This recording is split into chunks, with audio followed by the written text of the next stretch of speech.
The Terrible Choice. Part 1. The alarm goes off. It is 6 a.m. as my hand sluggishly hovers over the clock to stop the bell from ringing. I open my eyes and they gaze hopelessly at the ceiling as I shudder with the thought of having to wake up and survive another day. I am petrified. I don't want to rise. I want to just lay there till the angel of death spreads its wings and covers me with them. I want to sleep, till I wake up to find myself in the land of Nihil.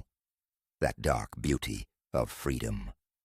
But then I look across and realize the need to lift my head off the pillow, and it is a far more compelling reason than my wish. Sleeping beside me is my wife, Nita.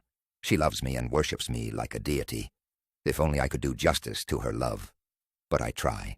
For a nihilist like me, who loathes his own existence, I do a very good job at providing for her. And she is perfectly happy with me, so I'm not really a terrible husband. "What do you want for breakfast?" Nita asks me as I rise from the bed. "Anything of your choice," I reply in an uninspired tone. Nita loves me far too much to quarrel with me over my indifference, but my lack of enthusiasm and demand really upsets her at times. Like every other day, she cooks several items for me. But it is all the same to me.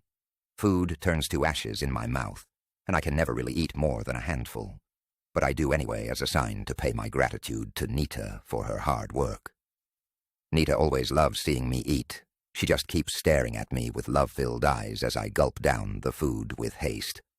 Her adorable stare makes me uncomfortable, but I never give away my discomfort and often share a forced smile to cover the awkwardness. While returning from the office after my usual 9-to-5 schedule, my eyes fall on a beautiful necklace that relights some memories in my mind. At first I completely shake it off and keep walking. However, after a few steps I change my mind and retrace backwards. Nita has been very good to me, while I have been nothing but indifferent. I guess she deserves this as a thank you gift. I even have the courtesy to wrap it with gift paper and give it to her. As my home falls in the radar of my vision, I see some commotion in front of my gate. Now my curiosity level is like the urge of wrath in a monk that has found peace. Very rarely does it ever arise. However, so many people in front of my home at such an odd hour give me a bizarre feeling, so I speed towards my door, my heart pounding with each step. By the time I enter my premises through the dismayed crowd, I know what has happened. Nita is lying on the floor of our patio, her head resting on a pool of red that she has vomited out. A handful of women are around her, trying to warm her freezing hands and feet while waiting for the ambulance to screech in. But it is too late.